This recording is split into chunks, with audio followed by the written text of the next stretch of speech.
सवितर्दुरितानि पराशुभ यद्भद्रं तन्न आशुभ। ओम शांति शांति शांति। ओम श्री परमात्मने नमः।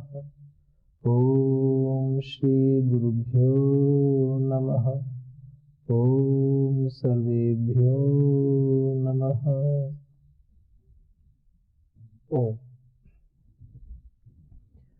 वैदिक संस्कृति।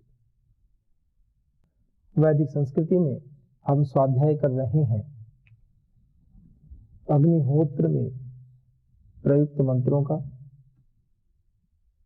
ईश्वर स्तुति प्रार्थना उपासना से लेकर के जो भी मंत्र हम आहुतियों में देते हैं, साकल्य जो प्रस्तुत करते हैं हवि के रूप में,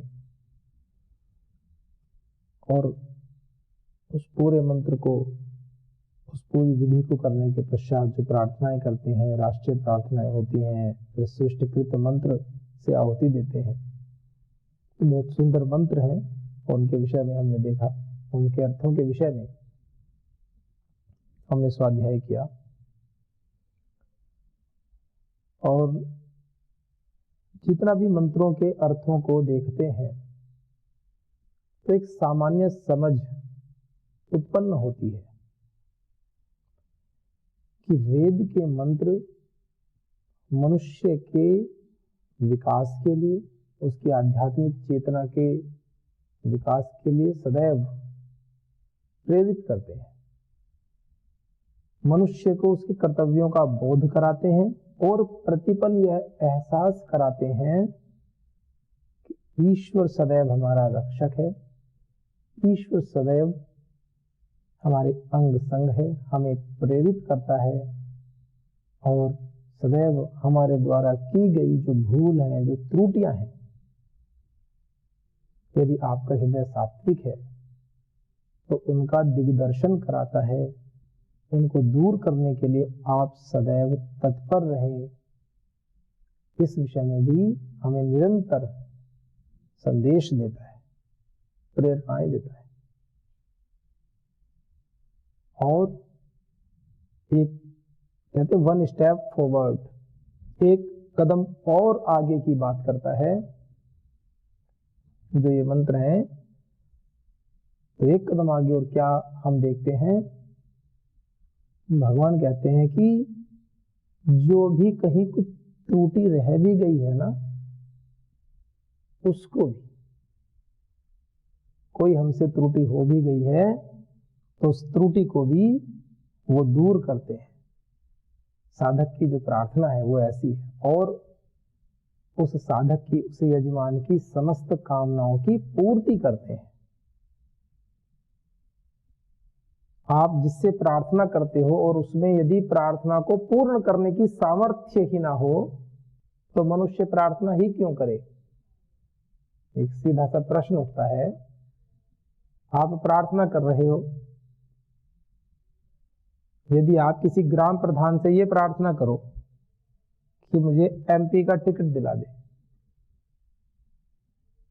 वो खुद ही ना ले ले, यदि उसकी इतनी सामर्थ्य हो तो पहले वो स्वयं उतनी सामर्थ्य अर्जित करे, करने के पश्चात फिर वो किसी को एमपी का, एमएलए का टिकट दिलाने की सामर्थ्य रख सकता है।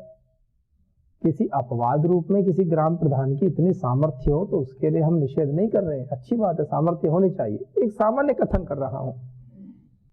ऐसी बातें भी तो होती हैं, जैसे दो व्यक्तियों ने एक ही सीट से चुनाव लड़ा। पिताजी लड़ते आए पहले से, उस सीट से जीतते आए थे, और पुत्र ने भी कहा कि मैं उसी सीट से चुनाव लड़ूंगा। अब जिस सीट से पिताजी लड़े हैं उसी सीट से पुत्र ने कहा कि मैं भी चुनाव लड़ूंगा, तो पिताजी ने कहा मान जा, हार जाएगा, मैं तो जीतता आ रहा हूं पिछले कई चुनावों में, तेरा तो कोई अस्तित्व भी नहीं है, तुझे तो लोग ये जानते हैं कि फलाने एमपी का बेटा है। मैं तेरा बाप हूं ऐसा कोई नहीं जानता है। तो 2-4 वोट यदि मिलेंगे भी तो इसलिए तो भले ही मिल सकते हैं कि मेरा पुत्र है, लेकिन जीतने की तो भूल जा। उसने कहा नहीं मैं तो लड़ूंगा। कर ले, कर ले शौक पूरा। दोनों बाप बेटे लड़े और जो वर्तमान एमपी था, जो पिछले कई वर्षों का एमपी था, वो हार गया और वो लड़का जीत गया। टक्कर बड़ी मुकाबले की हुई। तो लोग जो विरोधी थे, जो उस एमपी के विरोधी थे, वो उसके बच्चे से मिले जाके और उसका साथ दिया तो उसको जिता दिया। और फिर जब वो जीत गया उसका लड़का, तो उसके पास गए उसको चिढ़ाने, कितने साल का एमपी था और देख तुझे हरा दिया। तो उसने कहा मैं जीतता तो एमपी बनता और अब तो एमपी का बाप हूं। क्या समझ के आए हो? जीतता तो स्वयं एमपी बनता और अब तो एमपी का बाप हूं, मुझे क्या दिक्कत है? तो कहने की बात यह है, सामर्थ्य होनी चाहिए। मैं ये कहना चाह रहा हूं, सामर्थ्य, और सामर्थ्य को अर्जित किया जाता है। सामर्थ्य ऐसे नहीं आती। और जिसकी हम प्रार्थना करते हैं वो सर्वशक्तिमान है, उससे बड़ा सामर्थ्य किसी का नहीं है। वो हम सबका, जो सर्वशक्तिमान परमात्मा है, वो हम सबका कर्ता धर्ता नियंता है। वो सर्वोच्च पद पर आसीन है, उसके सामने किसी की नहीं चलती। उसके सामने तो बस उसके भक्त की चलती है। और ये जो उदाहरण मैंने दिया, वो अपने भक्तों को विजयी बनाते हैं। जो ईश्वर होते हैं वो अपने भक्तों को विजयी बनाते हैं, वो उनको क्रेडिट देते हैं, वो उनको श्रेय देते हैं। और भक्त के माध्यम से ही कहते हैं कि भगवान को पाना हो तो भक्त बनकर पाया जाता है। और जो सही सच्चे अर्थों में भक्त बन जाता है तो दूसरे व्यक्ति भी उसके माध्यम से ही, भक्त के माध्यम से ही भगवान को पा लेते हैं। स्वयं तो भक्त के वश में रहता ही है और भक्त को यह अधिकार भी दे देता है कि जिसको तुम चाहो मैं उसको भी प्राप्त हो सकता हूं। भक्त को भी ये अधिकार दे देता है, विशेषाधिकार देते हैं ना। जैसे कोई राजा हो और वो कहे अपने मंत्री को नियुक्त करे, और राजा मंत्री से कहे कि मुझसे मिलने का अधिकार आपका, और मुझे किससे मिलवाना है इस विषय में भी तो वो मंत्री कार्य करता ही है ना। वो लेकर जाएगा, मंत्री जी जाएंगे राजा के पास में कि अमुक व्यक्ति मिलने आए हैं, इनसे आप मिल लीजिए, राज्य के लिए उचित होगा। तो राजा कहेगा मिलवा लो। और जिससे नहीं मिलवाना होगा वो कहेगा अमित व्यक्ति ठीक नहीं, इससे मत मिलो। तो राजा कहेगा ठीक है भाई, नहीं मिलते। लोक में भी तो ऐसा देखते हैं। तो भक्त भी तो ऐसा ही हो जाता है। भक्त बने, जब दो आत्माओं का मिलन हो जाता है तो भक्ति उत्पन्न हो जाती है, व्यक्ति भक्त बन जाता है। जब उस परात्पर ब्रह्म में हम एक हो जाते हैं, उसके भाव में ही भाव विभोर हो जाते हैं, तो बस फिर एक ही तत्व बचता है। उसे कहते हैं आत्माओं का मिलन। और आत्माओं का मिलन पहले मन मिलते हैं, दो मन आपस में मिलते हैं तो कहते हैं प्रेम। तो प्रेम की उत्पत्ति होती है जब मन मिलते हैं आपस में। और इसके बाद की जो स्थिति है शरीरों के मिलने की, वो तो सब वैश्विक सुख के लिए, काम वासनाओं की पूर्ति के लिए, वो एक अलग विषय है। उस विषय में अपने को नहीं जाना। संसार चलता है, ऐसा नहीं है, संसार चलता है, लेकिन जो उत्तम स्थिति होती है जब दो मन अर्थात विचार मिलते हैं एक दूसरे के, तो वास्तविक प्रेम तो तब उत्पन्न होता है। दो व्यक्ति घर में रहे, विचार ना मिले, शरीर तो मिल जाते, विचार ना मिले, रोज की कलह, रोज जीवन नरक बन जाता है। और व्यक्ति, आपने देखा होगा कहीं कहीं तो ऐसी भी घटनाएं सुनने में आती हैं, देखने में आती हैं, आत्महत्या कर लेते हैं या एक दूसरे का मर्डर कर देते हैं या छोड़ के चले जाते हैं। ये स्थिति है। लेकिन जहां विचार मिलते हैं वहां तो छोड़ने का प्रश्न ही नहीं है, वहां तो केवल स्वीकार भाव है, केवल स्वीकार भाव। और इससे भी ऊपर की स्थिति है जहां आत्माओं का मिलन है, वहां भक्त भगवान में लीन हो गया। आत्माओं का मिलन कैसे? जैसे लोहे का एक पिंड अग्नि में चला गया और अग्नि की तरह रक्त तप्त लाल हो गया, देदीप्यमान हो गया, जाज्वल्यमान हो गया, प्रकाशित करने वाला हो गया, वो तो फिर एक ही हो गया, अपने अस्तित्व को दूसरे अस्तित्व में विलीन कर देता है, डिसॉल्व हो जाता है। अग्नि के समस्त गुण धर्म उस अयस्पिंड में आ जाते हैं। भक्त तो ऐसा होता है जो भगवान के रंग में पूरा रंग जाए। वो भी क्या, भक्त जो बचा रहे। भक्त तो भक्ति से सराबोर होता है। तो ये सब प्रार्थनाएं, यज्ञ, कर्म किस लिए हैं? हम ईश्वर के भक्त बन जाएं, अंततः हम उस ज्ञान स्वरूप परमेश्वर में मिल जाएं, उस जैसे हो जाएं। उस जैसे हो जाएं मतलब परमात्मा जैसे तो कैसे हो पाएंगे? मनुष्य की अपनी अलग सामर्थ्य है, ईश्वर तो ईश्वर है। जितने गुणों धर्मों को हमारी बुद्धि, हमारा ये अस्तित्व ग्रहण कर सकता है, उसका 100% सदुपयोग करें, ये बात है। एक बच्चा रेस में दौड़ता है, छोटा बच्चा, और हार जाता है। एक बच्चा रेस में दौड़ता है और हार जाता है, लेकिन दौड़ता पूरे मन से, पूरा पसीना पसीना, बहुत तेज दौड़ता है। लेकिन जो पास वाला है उसकी प्रैक्टिस और अच्छी, अधिक है, पहले से दौड़ता है, वो जीत जाता है। लेकिन जो बच्चा पूरे मन से दौड़ा है, आनंद के साथ, मस्ती के साथ, पूरा एकात्म होकर के दौड़ा है, फिर भी यदि हार गया तो ना तो उसके माता पिता को दुख होता है, ना दर्शकों को दुख होता है, वो उसके लिए भी ताली बजाते हैं, उसके पुरुषार्थ पर भी प्रसन्न होते हैं, और एक दिन वो जीत भी जाता है। मैंने प्रारंभिक अवस्था की बात बताई, और एक दिन वो जीत भी जाता है, क्योंकि जो निरंतर पुरुषार्थ करता है वो व्यक्ति तो जीत ही जाता है, इसमें तो कोई संशय है ही नहीं। तो बस विषय है निरंतरता की, पुरुषार्थ करने की, और लगातार श्रद्धापूर्वक, ये भी बात है, श्रद्धापूर्वक। श्रीमद् भगवद गीता में कहा कि जो व्यक्ति श्रद्धावान होता है और अनसूयश्च, ऐसे काम जो असूया नहीं करता है, श्रद्धावान होता है और असूया, दोष दृष्टि नहीं रखता है। इस शास्त्र में, श्रीमद् भगवद गीता को सुनने में, या कुछ जो भी सत्य शास्त्र हैं, वेद आदि, उपनिषद आदि, पंचदर्शन आदि ग्रंथ हैं, इनको सुनने में श्रद्धा रखता है और दोष दृष्टि नहीं रखता है,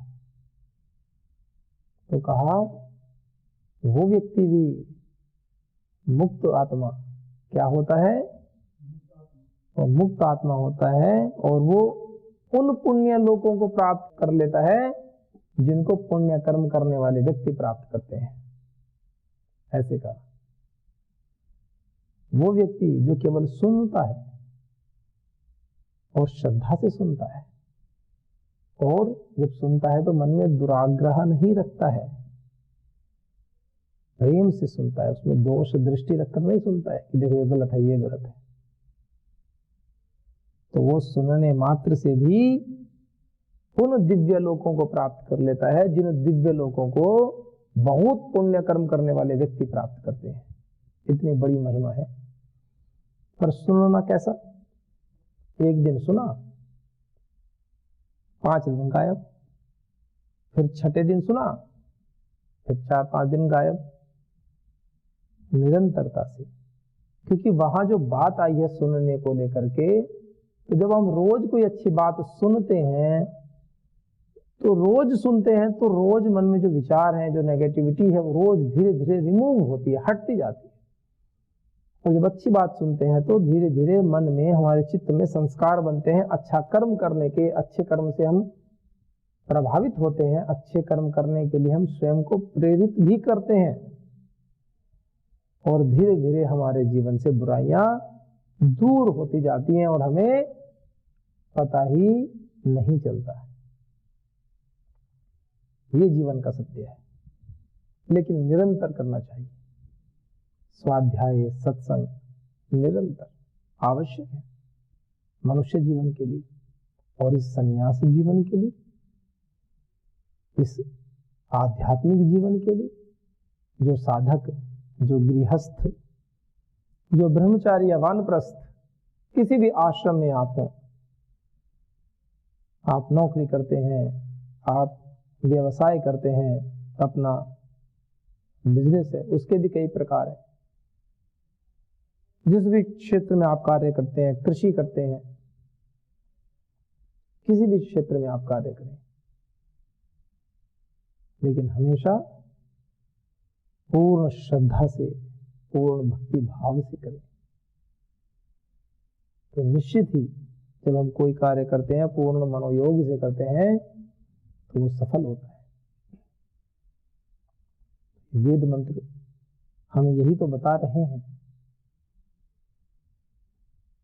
तो कितनी सुंदर राष्ट्रीय प्रार्थना, ओम आ ब्रह्मण ब्रह्मण ब्रह्म वर्चसी जायत, कितने सुंदर।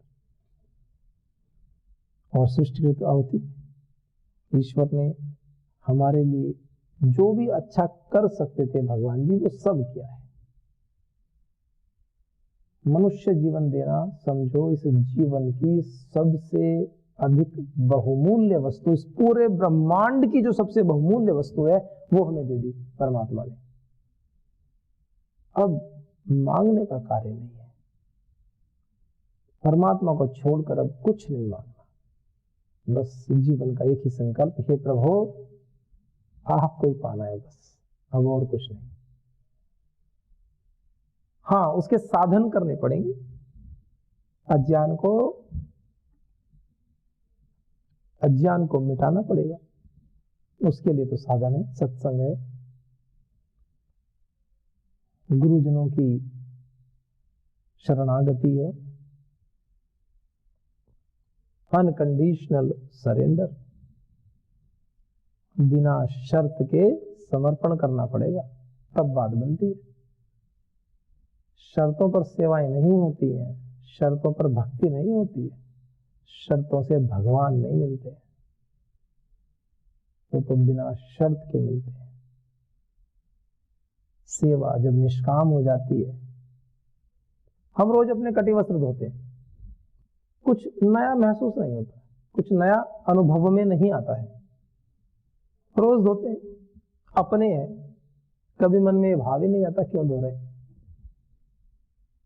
और किसी दिन साथी का एक कटी वस्त्र दे दें धोने को, तो अच्छी बात है ना आए तो, लेकिन ऐसी केवल मां ही हो सकती है। लेकिन किसी अन्य को दे दे कि अमित के भाई इसका कटी वस्त्र आज धो दो,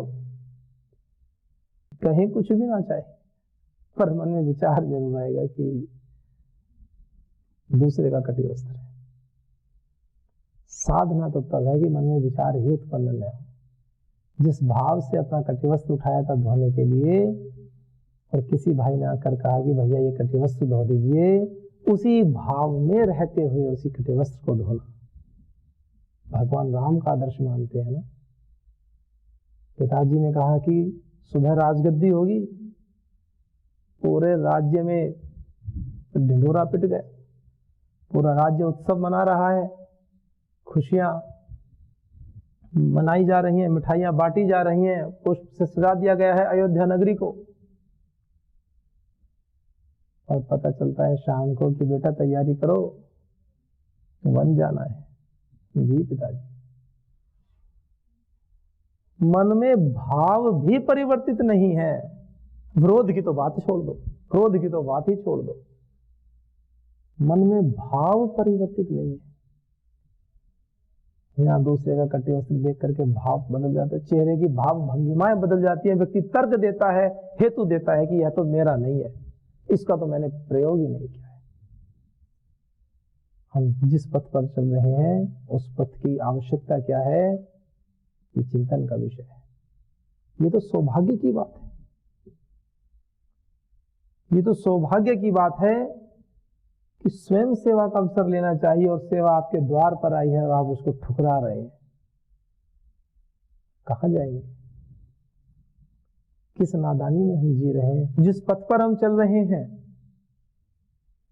उस पथ की आवश्यकता क्या है, उस पथ की क्या मांग है? उस पथ की मांग है इच्छाओं से मुक्त हो जाना, उस पथ की मांग है चाह को छोड़ देना, उस पथ की मांग है एकात्म हो जाना, उस पथ की मांग है स्वयं को सर्वस्व न्यौछावर कर देना समाज कल्याण के कार्यों के लिए। और आप अपने परम श्रद्धेय श्री गुरुदेव को, परम श्रद्धेय आचार्य श्री जी को देख सकते हैं, अपने जीवन के एक एक क्षण को मानवता की सेवा में समर्पित किया है। हमें बड़ा अच्छा लगता है प्रातः सुबह उठ करके योग करना सबको। कभी जाड़े हो, अभी जनवरी मास बीता है, ठंड हो रही हो, रजाई में पड़े हैं, निकलने को मन नहीं करता। कभी कभी सामान्य बात बता रहा हूं, ऐसे मैं सोच रहा हूं कि वक्ता का अभिप्राय ऐसा है, लेकिन एक ऐसा ऋषि जिसके ऊपर कोई दबाव नहीं, किसी का कोई प्रेशर नहीं कि आपको कराना है, वो केवल समाज के कल्याण के लिए, मानवता के कल्याण के लिए पूरी दुनिया में कहीं भी चले जाएं, योग नहीं छोड़ते। केवल इसलिए नहीं कि वो स्वयं स्वस्थ रहेंगे, ये तो कोई विषय ही नहीं, वो तो रहेंगे ही स्वस्थ, लेकिन वो व्यक्ति से विचार की ओर बढ़ रहे हैं, बन गए हैं। करोड़ों लोग जब प्रातः काल उठकर उनका चेहरा देखते हैं, परम श्रद्धेय श्री स्वामी जी महाराज का, एक नई चेतना का नव संचार होता है उनके हृदय में कि हाँ, एक ऋषि है जो हमारे घर, हमारे कमरे के अंदर टीवी में घुस करके सामने उपस्थित है। हाय रे मनुष्य, रिमोट का बटन ऑन नहीं करता, आलस्य। क्योंकि ये भी निश्चित है, कुछ लोगों की बात कह रहा हूं, सबके नहीं, हाँ जो करते हैं वो तो धन्यवाद के पात्र हैं ही, करते ही हैं, अधिकांश तो करते ही हैं। क्यों? उनको डर होता है। यह भी नितांत सत्य है कि व्यक्ति यदि घर में रिमोट का बटन ऑन कर लेंगे तो वो सोए हुए नहीं रह सकते। यदि परम श्रद्धेय श्री गुरुदेव की वाणी कानों में पड़ेगी, बिस्तर पर नहीं रह सकते। जब उनकी दिव्यमान वाणी औज और तेज से भरी वाणी कहेगी कि हे मनुष्य उठ जा, और जब महाराज श्री जी कहते हैं तो पूरा तप बोलता है, तो व्यक्ति को अपने ऊपर शर्म आने लगती है कि एक सन्यासी जिसको कुछ भी नहीं चाहिए वो समाज कल्याण के लिए कार्य कर रहा है, तो मैं अपने कल्याण के लिए तो कर लूं, कम से कम स्वस्थ हो जाऊं। ऐसी भाव दशा, ऐसी मनोदशा समाज कल्याण के कार्यों के लिए लोक संग्रह की दृष्टि से ही हम करें, प्रारंभ तो करें कम से कम। इस तत्व को समझना होगा, सेवा क्या है। इसलिए कहा मैंने, सेवा शर्तों पर नहीं होती। एक व्यक्ति सेवा करता है, कुछ व्यक्ति ऐसे होते हैं ना सेवा करते हैं, आश्रमों में जाते हैं, मंदिरों में सेवा करते हैं, किसी विद्यालय में सेवा करते हैं, कहते हैं हम पर आप पारिश्रमिक नहीं लेंगे, हम सेवा करते हैं। 1 साल सेवा करते हैं, 2 साल सेवा करते हैं, फिर भी बात हो जाती है तो वो क्या कहते हैं, अरे हमने तो 2 साल सेवा की, हमारा यही है क्या? तो किसी बात को नहीं माना या कोई विषय हो गया, हमने तो 5 साल सेवा की है, कि हम 5 साल से सेवा कर रहे हैं, हमारी इतनी वैल्यू नहीं है क्या? अरे क्या कर रहे हो आप? सेवा को भी मूल्य होता है, सेवा तो सेवा होती है। इन शब्दों को कह करके तो आपने 5 साल की सेवा प्रति प्रश्न लगा दिया। सेवा का कोई मूल्य नहीं है। सेवा तो अंतर मन से ईश्वर के लिए समर्पित भाव है। उन भावों का कोई मोल है। जो परमात्मा अमूल्य है वो भाव भी तो अमूल्य है। इस धरती के समस्त ऐश्वर्य को प्राप्त करने के पश्चात भी उस भाव का कोई मूल्य नहीं हो सकता। वो तो अद्भुत भाव है, वो तो आपने अपने प्रभु के लिए समर्पित किया है।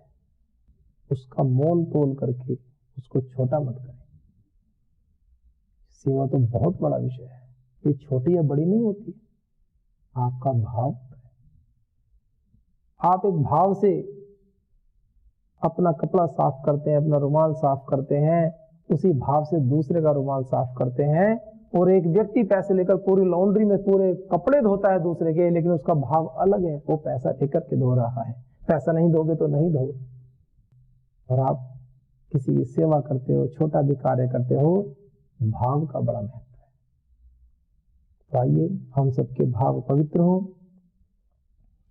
और बहुत ही सुंदर मंत्रों के साथ में ये जो विषय है अग्निहोत्र का यहाँ पूर्ण होता है। ओम प्रजापतये स्वाहा इदम प्रजापतये इदं नमः। इसको मौन आहुति बोलते हैं।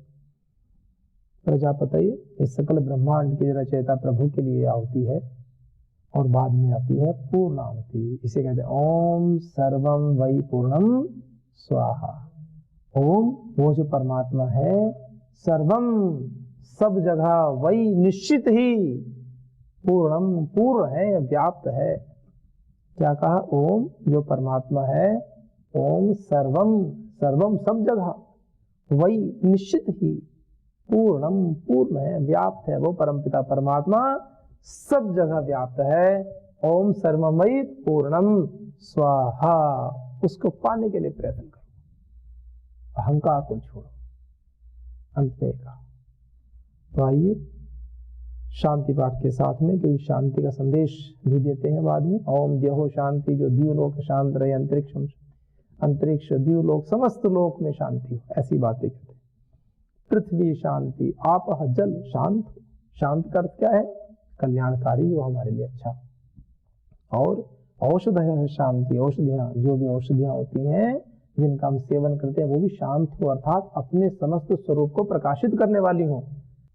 और वनस्पतयः शांति, वनस्पतयः जितनी भी वनस्पतियां हैं वो भी शांत रहें, पूर्ण विकसित हों, खिले, फल फूल, समस्त वनस्पतियां पेड़ पौधे अपनी पूर्ण अवस्था को प्राप्त करें। और विश्वे देवाः शांति, और विश्वे देवा समस्त देवतागण, समस्त जितने भी हमसे बड़े व्यक्ति हैं वो सब शांत का अर्थ है हमारे प्रति कल्याण भाव रखे, हमारे कल्याण की कामना करने वाले हों। ब्रह्म शांति, जो सर्वव्यापक परमात्मा सर्व से बड़ा है वो भी शांत, अर्थात हमारे लिए कल्याण करने वाला, वो कभी भी कुपित ना हो। ब्रह्म शांति, सर्वम शांति, और अंत में का सब भगवान, सब कुछ शांत हो जाए, कल्याणकारी हो जाए, हमारे मोक्ष मार्ग में हमारी उन्नति के लिए हमें सहयोग करने वाला हो जाए। और का ओम शांति ही शांति ही शांति। ओम शांति, जल भी शांत, थल भी शांत और नभ भी शांत। समस्त देवगण, समस्त प्रकृति, समस्त समष्टि हमारे प्रति कल्याण करने वाली हो, हमारा मार्ग प्रशस्त करने वाली हो। तो आइए इन सुंदर भावों के साथ शांति कीजिए प्रभु त्रिभुवन में, जल में, थल में और गगन में, अंतरिक्ष में, अग्नि पवन में, औषधि वनस्पति वन उपवन में, सकल विश्व में, जड़ चेतन में शांति कीजिए प्रभु त्रिभुवन में। तो आइए उन सुंदर भावों के साथ आज के संग को विराम करते हैं। ओम शांति शांति शांति ही। ओम श्री परमात्मने नमः। ओम श्री गुरुभ्यो नमः। ओम सर्वेभ्यो नमः।